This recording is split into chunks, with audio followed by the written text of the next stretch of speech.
Okay, so you're failing the test that is for the ratio of direct traffic to overall traffic. Now, some of you are going to say, "I think I'm okay with this. I think that," but wait just a second. So, first, this can be an issue related to attribution because if you've lost attribution somewhere, then your direct traffic is the catch-all bucket that will receive the unattributed or misattributed traffic most likely. Sometimes it ends up in referral, but lots of times, most of the time, it ends up in direct.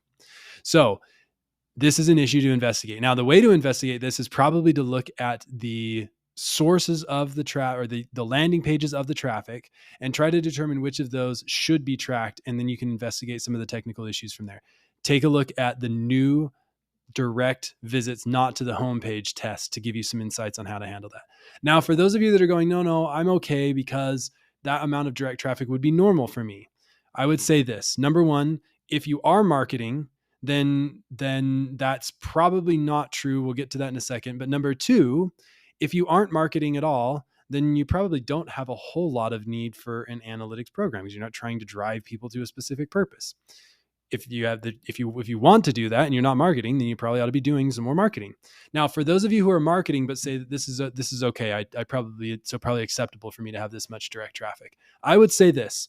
If you're a higher education institution, if you're a college and you have a lot of people that come to the website to log in, or if you're a SaaS product and you have a lot of people that sign up for the free version of your tooling and use the tooling, and so they come directly often, that's okay, but you should be able to segment that traffic from your not yet known marketing prospect traffic. And this is why the marketing that you're doing is primarily trying to drive people to become known to you. And so if you're grouping all of the existing known behavior in with the marketing prospect behavior, you're muddying the waters from being able to tell what the marketing prospects are doing. So the way to do this is to create some segmentation in your traffic. So you can do this at data collection time, but it's a bad idea to do it, to try to say try to tag a visitor at the time that you record their page view or their session as new or returning or known or unknown to you.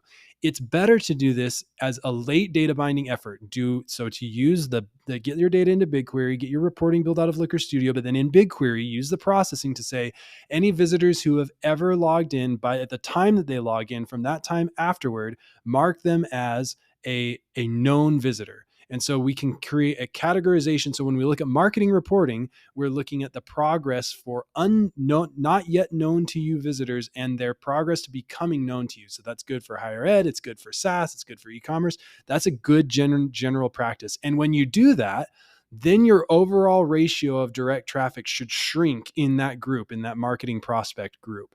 And now you're looking primarily at people, what your marketing is supposed to be driving them towards conversion. If you still have that issue in that group, then it means you probably have some attribution issues in your existing marketing efforts.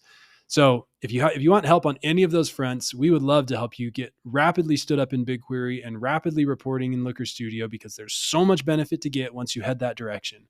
But if you want a shortcut to do that, then don't hesitate to reach out. Teek and I look on the sides of these pages for some of the special offers that we have to help get you there quick.